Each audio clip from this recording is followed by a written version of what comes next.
Well, he can. I don't know the word. Okay, give me a countdown.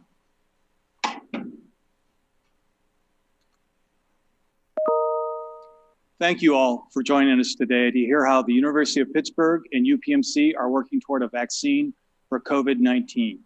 Dr. Louis Falo, Professor and Chair of Dermatology at the University of Pittsburgh School of Medicine and UPMC, will first describe the novel way this vaccine is being delivered.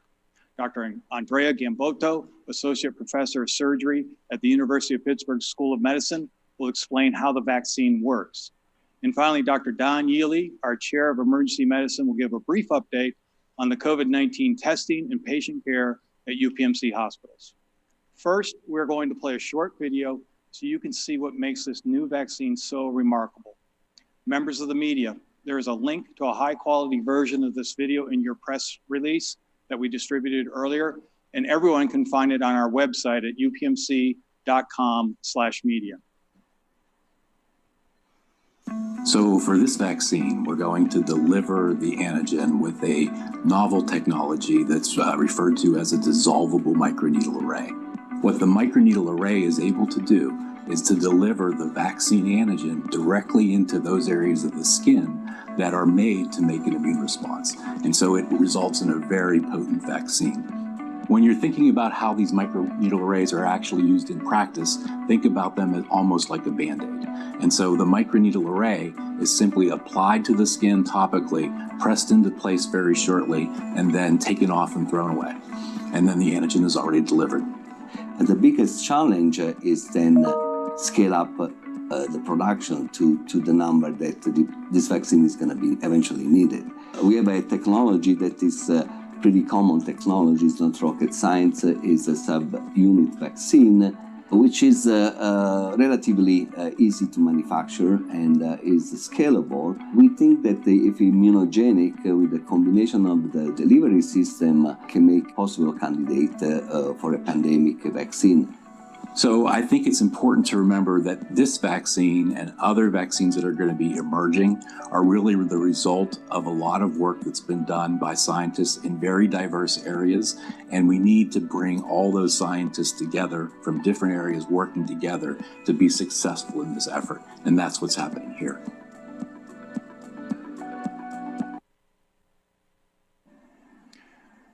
After our experts give a few brief remarks, we will take your questions. Dr. Falo. Thank you.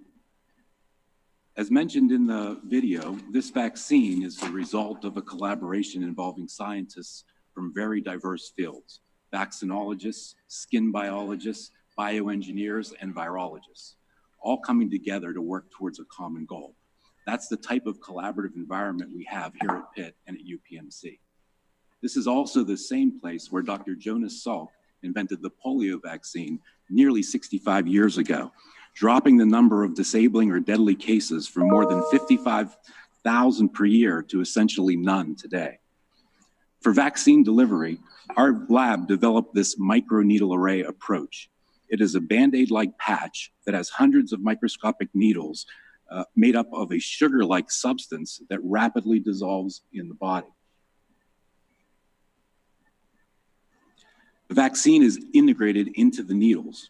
When pressed onto the skin, the needles penetrate the outer skin layer and then dissolve and release the vaccine. The skin is our first line of defense against viruses, bacteria, and other harmful invaders. Because of that, it has evolved to be very efficient at mounting immune responses, which means less vaccine is needed compared to a traditional shot. Our process for making this vaccine does not require any overly complex or expensive equipment, so it is very scalable. At the present time in our lab, one person with a set of molds and a centrifuge can make hundreds of microneedle arrays in a single day. Another important feature is that unlike most current vaccines, this vaccine doesn't need to be kept frozen or refrigerated. It is shelf stable at room temperature like Band-Aid. That reduces shipping costs and supports vaccine distribution, particularly to less developed countries. Our next steps include beginning a clinical trial. We are currently in contact with the FDA. This process normally takes months to years, but these pandemic conditions are not normal. The NIH, the FDA, and other regulatory agencies have made terrific progress in accelerating this process. Once we get approval from the FDA, we will be ready to start human safety trials. We are speaking with the FDA now and hope to move this process along as quickly as possible. Thank you. Andrea Gambotto will now tell us a little bit more about how this vaccine was developed and how it works. Thank you. So my lab worked on vaccine for SARS coronavirus 1 during the 2003 epidemic, and then MERS coronavirus a decade later. So when the genetic sequence for SARS coronavirus 2 was published late in January this year, we were able to plug into our existing tool and rapidly produce a vaccine. So we use a genetically engineered cell to make a piece of the spike protein on the outside of SARS coronavirus 2. This is the part of the virus that the immune system sees. And when that happens, it triggers antibody production, which should protect against viral infection and COVID-19 disease. This is how annual flu shot work. The spike protein pieces are dissolved in a sugar solution and then spun into microneedle that Dr. Felo just described. We test our microneedle vaccine in mice and found that after 2 weeks, they develop antibody to the SARS coronavirus 2. Our vaccine is based on the directly delivery of simple protein antigen, which is like many of the successful vaccines that are now in use. It does not rely on the body to make the protein like some of the more experimental vaccines under development. And because we are not using the whole virus, our approach is also relatively safe. Now, Dr. Ely will give an update on COVID-19 in our region and our hospital. Dr. Ely. Thank you very much, Dr. Felo and Dr. Gambotto. Thank you for sharing this groundbreaking achievement. People expect excellence in care and excellence in new care capability from a world-class academic medical center, and that's what we are delivering. As a physician and as an investigator, I appreciate the rigor and quickness that got your vaccine discovery through a peer review process, and that process allows for the best insights to become true. Coronavirus vaccine candidate in this pandemic to achieve this important milestone. Many of our local and regional media outlets are interested in an update in our current case counts and the UPMC experience in both testing and in care, and I'll report on those. Across the UPMC system, we've performed over 4,100 tests and 386 have been positive. That's a positivity rate of about 9%. Over the past 10 days, in addition to previous sample collection sites and testing facilities that existed, UPMC has set up specimen collection centers in Harrisburg, in Williamsport, Erie, Altoona, Somerset, and in Jamestown, New York. In Harrisburg, we've collected 228 samples from 2 different sites. In Williamsport, we've collected 171 samples. In Erie, 243 samples. In Altoona, 147. And in Somerset, which opened just 2 days ago, we've collected 25 samples. In Jamestown, where UPMC Chautauqua is located, we opened yesterday and we collected 20 samples on the first day. Many specimens for people who were mildly symptomatic and were being sent home to self-quarantine with those symptoms are sent on to commercial labs, while the remaining samples are tested at UPMC's central laboratory. We do not have complete results back on all the tests that have been sent off, but we have many back. Right now, we're seeing positivity rates that range as low as 3% in an area, but the consistent rate is between 8 and 12%. We'll know more about the positivity rate in each individual region as we gain more and more experience over the coming days and weeks. We currently have 67 inpatients that are positive for COVID-19 across the entire UPMC system. Most do not need intensive care or a ventilator. Our community surveillance testing is still not showing widespread outbreak. The research trial that you've heard about before that supports this effort originally planned to assess findings during the common flu season, and that flu season is winding down. We are using our clinical supplies for those who need care now. The data continue to reassure us that COVID-19 is not as intensely active or widespread in the communities we serve as it is in other parts of the country. The regional efforts at social distancing appear to be paying off, and we appreciate what everyone is doing to help flatten the curve. That flattening is an effort that allows us to optimize care, to learn more about the virus, and to bring us closer to therapeutics and vaccines, just like what my partner shared with you. Thank you, doctors. And now we'll take questions from the media, all of whom are joining us remotely online from around the world. To ask a question, you'll have to go to the participants icon at the bottom of the page and press the raise your hand button. That will put you in the queue. Again, go to the bottom of the page, press on the participants button, and then press the raise your hand button. If your question has been asked and you want to get out of the queue, you can press the lower your hand button. I will read your name and your line will be unmuted for you to ask your question. We'll try to call on as many different media outlets as we can in the time that we have allotted. First question comes from Paul Goff, Pittsburgh Business Times. Paul, go ahead. Thank you, Paul, and thank you, doctors, for taking the time. Can you talk more about how your previous SARS work, which helped in the vaccine development of this particular vaccine, and how that was so critical, why that was so critical to kind of have that, maybe could I consider it a head start, as it were? Yes, that's a good question. So the 2003 SARS-1 vaccine, the critical aspect of that study was that helped us to identify what is the target for a coronavirus vaccine. And at that time, we determined that the spike protein that now everybody uses as a target for this coronavirus is the best target for a coronavirus vaccination. The second study on the MERS vaccine, the other coronavirus that emerged few years ago, we test different platform. And in 2014, we determined that the subunit protein vaccine was as good as other genetic systems. So those two vaccines teach us how to translate all this finding in the new SARS coronavirus 2 vaccine. Okay, thank you. Next question comes from Mariella Busalati from Business Insider Italy. Mariella, go ahead. Hi, thank you. Thank you for being here. I have three questions. The first is your how you call it, spike protein working as the spike protein of the virus? I mean, replacing it? And then the second is, when do you think you will be able to test on human beings? How much time will we need?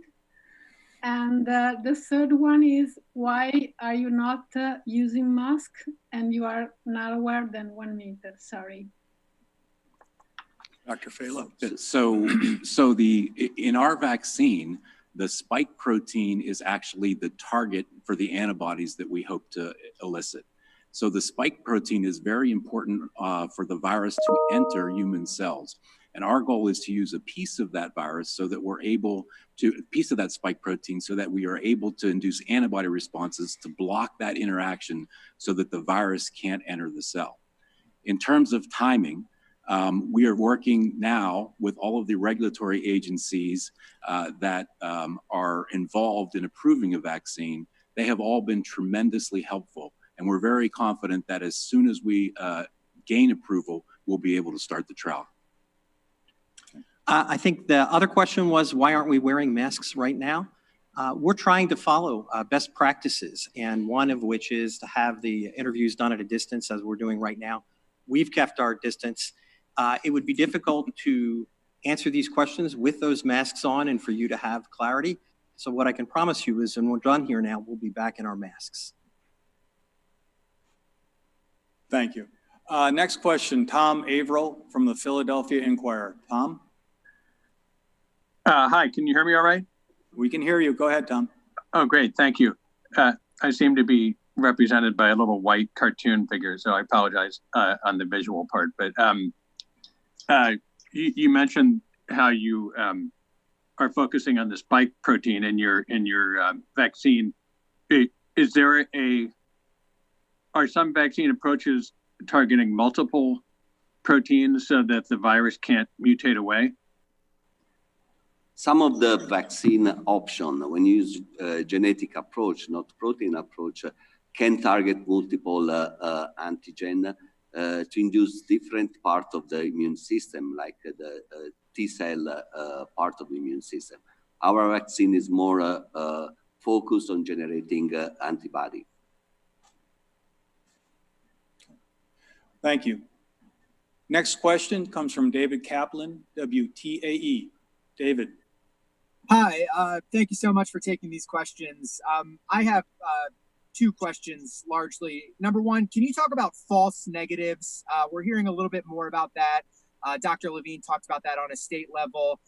Is there any concern just about the test results coming back and whether or not they could be false negatives? And just talking about your concern surrounding that. And I also wanted to ask about, we're hearing about a program for the medical professionals at UPMC St. Margaret to help keep them in a hotel and kind of offer them some things to make sure that they are well taken care of. Is that happening or planning to happen at other hospitals treating patients as well? Thanks very much for the question. So about clinical testing, false negative results are always a possibility in virtually any diagnostic test. And false negative means the test says you don't have a condition, but in fact, you do have the condition or you develop the condition. We don't know the exact false negativity rate with the tests being used now. The tests that are done at UPMC are exactly the same as what's been done by both the Commonwealth and the CDC. And we believe the false negativity rate to be low. Nonetheless, most clinicians who are skilled know that if the clinical picture seems like it's a COVID-19 infection and the first test is negative, to continue the precautions and the care and watch the pattern of the disease and consider retesting. And I don't think our experience is any different. We're looking at different testing capabilities that would help augment that, to help improve upon that particular concern. Our experience isn't any different than anyone else's across the country.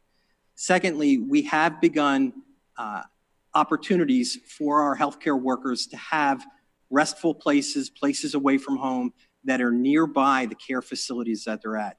You mentioned St. Margaret's, there's one here in Oakland too. We will continue to develop those programs. We want our workers to be safe, well-rested, and serving the patients well. Thank you, Dr. Yuli. Next question comes from Jamie Martinez from the Tribune Review. Jamie, go ahead, please. Hi, thanks for taking these questions. Will this vaccine be safe for all age groups and people with conditions, some of the health conditions that maybe make them more susceptible to more severe symptoms of COVID-19? And then related to that, can you explain, I think some of our readers might be concerned that when they get the flu vaccine, they feel a little sick after. Will you have symptoms of COVID-19 after getting this type of vaccine? How might that be different or maybe dispel some of that concern? Thank you. That's a great question. So this vaccine is designed to be safe, in part because it delivers very low doses of antigen, so much lower doses than the traditional flu vaccine. Secondly, it delivers that antigen to a very confined space within the skin, so that it's very unlikely that we would see any type of systemic responses that have been seen with some patients in the flu vaccine. I believe that this vaccine should be effective across all age groups. As we learned with flu, it may require slightly higher doses for more elderly patients, but that has yet to be tested with this particular vaccine. Thank you. Again, to ask a question, go to the participants icon at the bottom of the page and press the raise your hand button. That will put you in the queue. Next question comes from Eric Tishy. He emailed to us from the Post Journal in Jamestown, New York. Typical trials for new drugs and vaccines can take up to a year or longer, though the FDA is reportedly allowing some of these to be fast-tracked. If that is the case, what is UPMC's best case scenario in terms of time to get this test to trial? Thank you. So that's a good question. We are not trying to be evasive in terms of giving you a specific timeline. The regulatory process is iterative, and so how long the regulatory process takes depends on the feedback that we get during the process. What I can tell you is once we have been given approval, we will be ready to go with the vaccine. Thank you. Next question comes from Eric Poole of the Sharon Herald. Thank you. Eric? Previous, yes, hello. I had a question about the previous preparation that that enabled you to develop this vaccine, about how you've worked on, how the work has has helped you get this developed so quickly. So the previous preparation, which was the MERS vaccine, was similar to this preparation. So we had multiple preparations that were tested in MERS, and we down select 2 of them, which then we choose as a template for this vaccine. That was the down selection that we did from the previous coronavirus to this coronavirus. Thank you, Dr. Gamboto. Next question is from Sean Hamill of the Pittsburgh Post-Gazette. Sean, go ahead, please. Can you hear me? We can. Go ahead, Sean. Okay. Dr. Gamboto, can you tell us why your research on SARS and MERS did not go beyond the animal testing stage?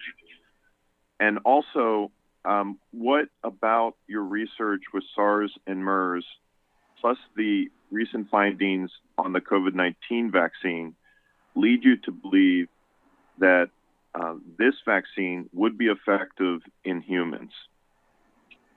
Yes, that's a good question. In 2003, when SARS emerged, we were in a front line position to really translate our vaccine into a clinical testing. And we were ready back then in 2003, and we proposed what happened in 2003, that SARS suddenly disappeared at the beginning of 2014. So all the funding that were allocated for translate our initial and other group initial finding on the potential vaccine candidate just disappeared. So we didn't have funding back in 2003. There was no interest. 2014, pretty much the same story. We developed a vaccine, and actually last year we did propose to run a clinical trial. We have a proposal that was considered for funding, but was at the end was not funded. So we didn't have the resource to move this vaccine beyond the preclinical experimentation. But with the MERS, we determined that the immunity that we were getting from our vaccine correlate with what one would expect to be a protective response against SARS coronavirus 2.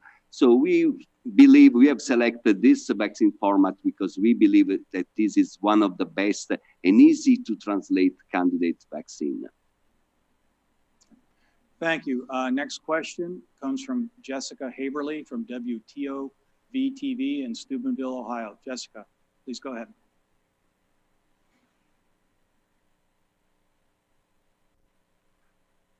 Did we lose her? All right. Okay, let's go to the next one. David Winter from Penn Live. David, go ahead.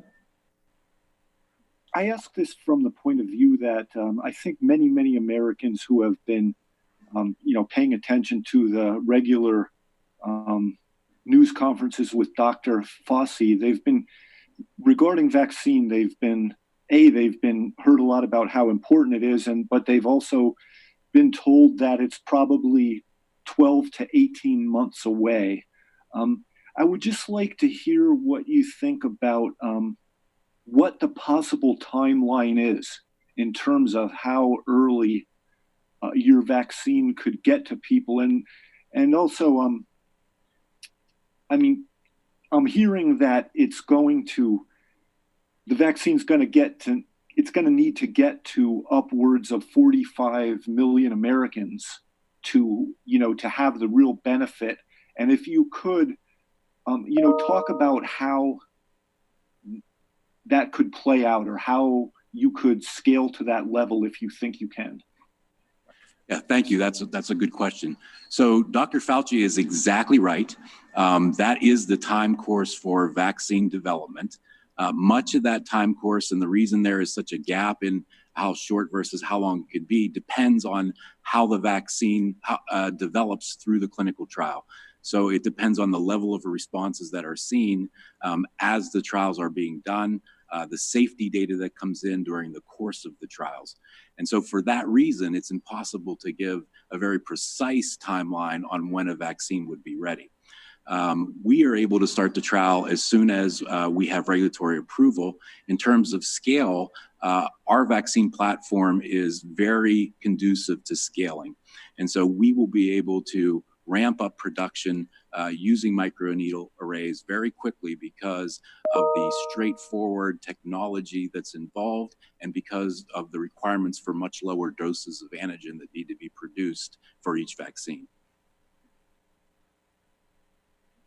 Thank you. Next question, Bill O'Toole from Pittsburgh Quarterly. Bill, go ahead.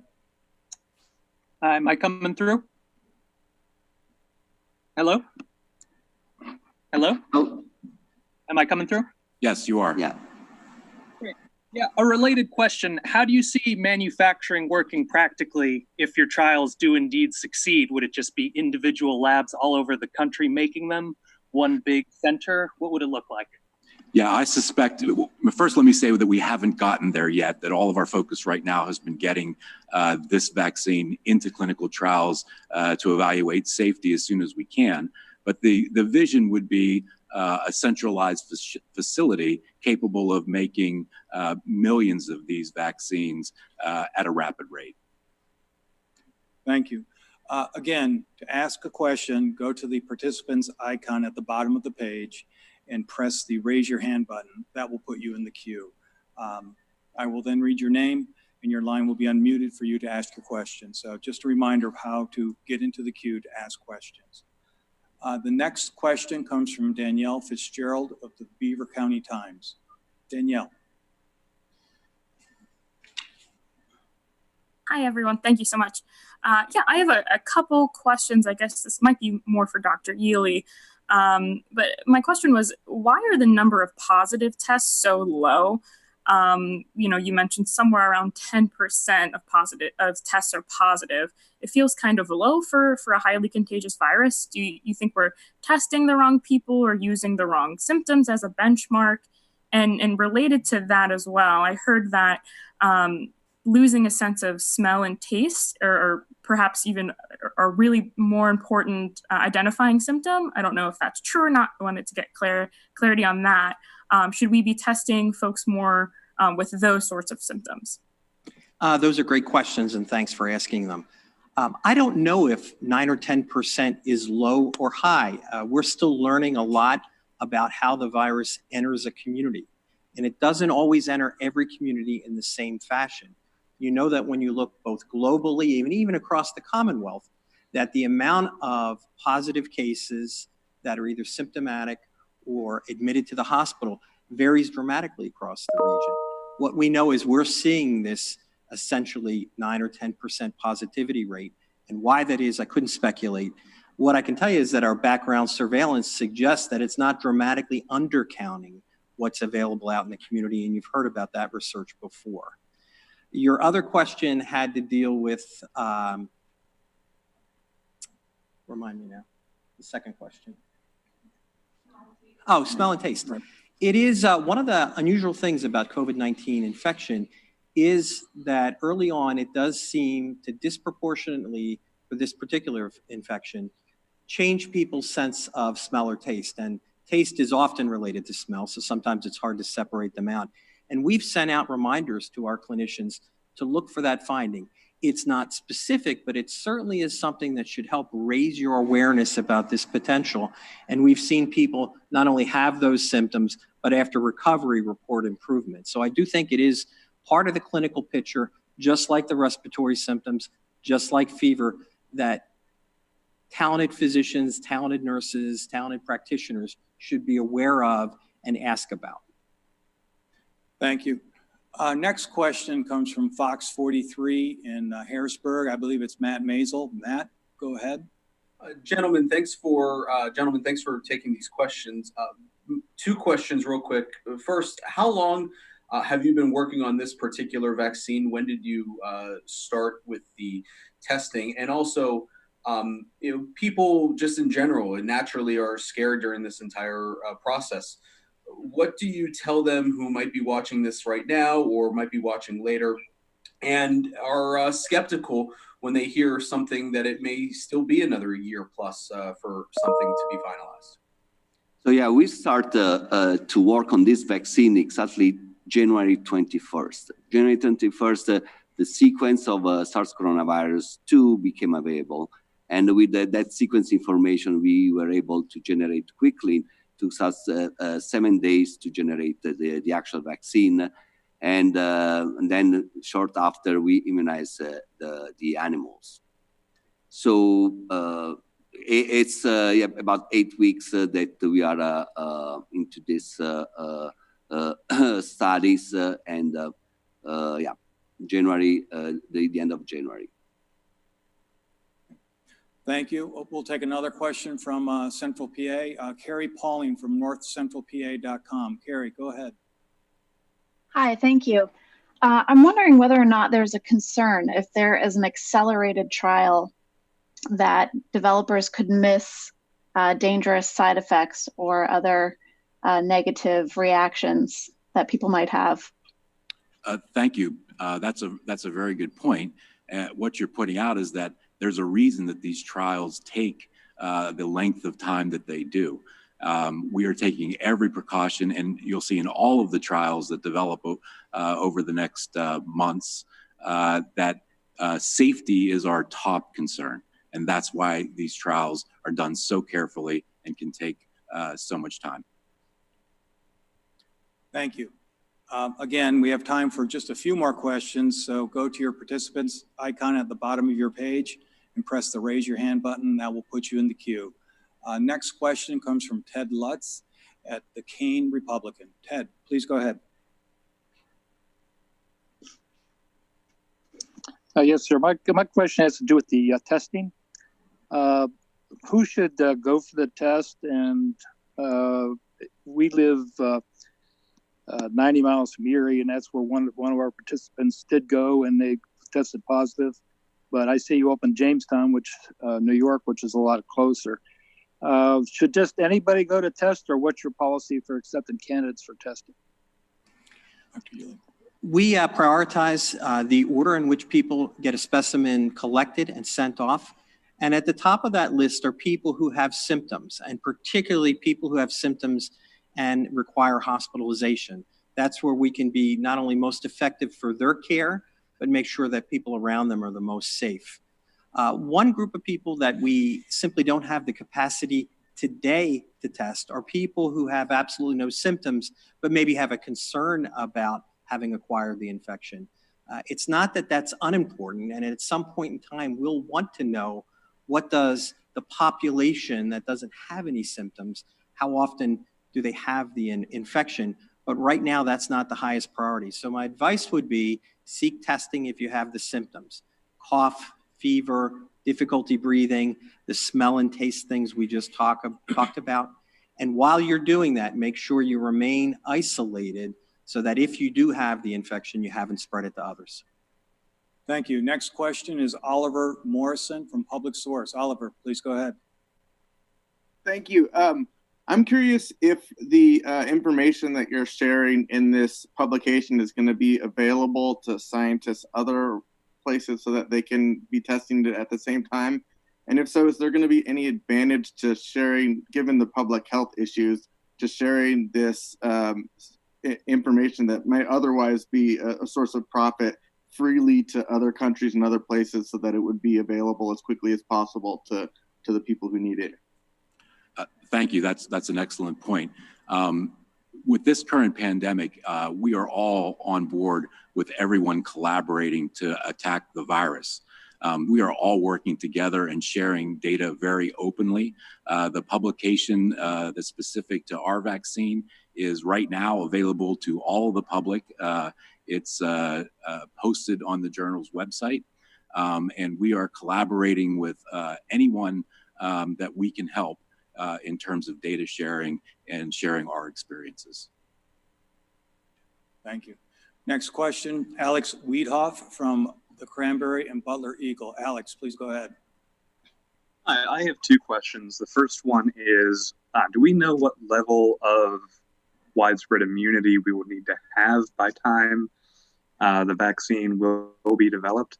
And if so, do we know how that would be able to be deployed by vaccine, or if some people will naturally have it because they will have gotten the coronavirus already? And my second question is in terms of background monitoring.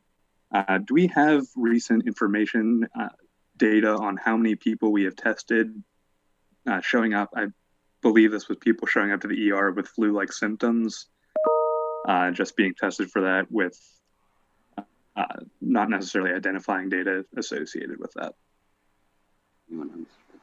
Well, I can take the second question. The surveillance data that you're talking about that's been presented at previous press conferences is coming near its close. There have been over 3,500 patients in the Western Pennsylvania area, both adults and children that have been tested. And again, it shows that beginning through the end of January, the middle of January through now, there was not an early presence, at least not widespread, that existed of the virus. And the pattern of the virus presence right now looks very much like the clinical picture that we're seeing. In other words, there's not a disconnect. And that's in a large but not exhaustive sample. As far as the first question, so it is our expectation that as patients recover from the infection, they will have some level of immunity. Tests are being developed to specifically address that, including tests that are being developed here at UPMC. So we would expect some amount of what is described as herd immunity. The vaccine would be a supplement to that herd immunity. Thank you, doctors. Next question, Todd Bartley from WEJS in Williamsport. Todd, go ahead. Thank you. You had mentioned the potential of moving to a human trial. First of all, what's the timeline on moving to the human trial? How far away are we? And then how would you end up selecting the candidates to participate in the human trials? Yes, so the timeline will be established by the regulatory process. From a clinical perspective, we're ready to go with and initiate a clinical trial as soon as we're able to meet the necessary requirements. The second part of the question was, sorry. How are people going to be selected? Oh, so we will be starting with healthy volunteers in the Pittsburgh area. Those will be the first cohorts of patients that enter the trial. And we will be basically looking at multiple doses during the course of the trial to find the most effective dose. David Kaplan from WTAE has a follow-up question. David, go ahead. Just talk a little bit about, we heard at the federal level just talking about the next 2 weeks. So big picture, I mean, are you all preparing for and or expecting some surge? And then my second follow-up question, can you talk about a little bit about the normal timing for peer review, the normal amount of time it would take to get the federal approval for a vaccine like this, and kind of, what's the normal timeline and how condensed do you all really hope that you can make this timeline to get things going in terms of clinical trials? So the first question is, what do we think is going to happen? And when do we think the surge will become very high, and when will it hit its peak? I have no reason not to agree with some estimates that say the surge may be at its peak within 2 to 3 weeks. The truth is we don't know. There are other estimates that would suggest that it could last even longer than that. Our approach, and you've heard this before, is that we prepare for the worst, we hope for the best, but we let the experience on the ground guide what we're doing right now and how we prepare and deploy day in and day out. So safety is the prime concern in most of these clinical trials. And that's the reason that the typical review process can take months. We're hoping with the expedited review and all the efforts that the regulatory agencies have made that we can reduce that regulatory process from months to weeks. Thank you. Our final question comes from Jamie Martinez of the Tribune Review. Jamie, go ahead. Hi. To just jump off of a question that was asked earlier related to testing, how would this vaccine then be deployed to the public? Would it go to hardest hit areas first? Would it make sense for it to go elsewhere first? Which areas would probably see it, be among the first to be receiving the vaccine?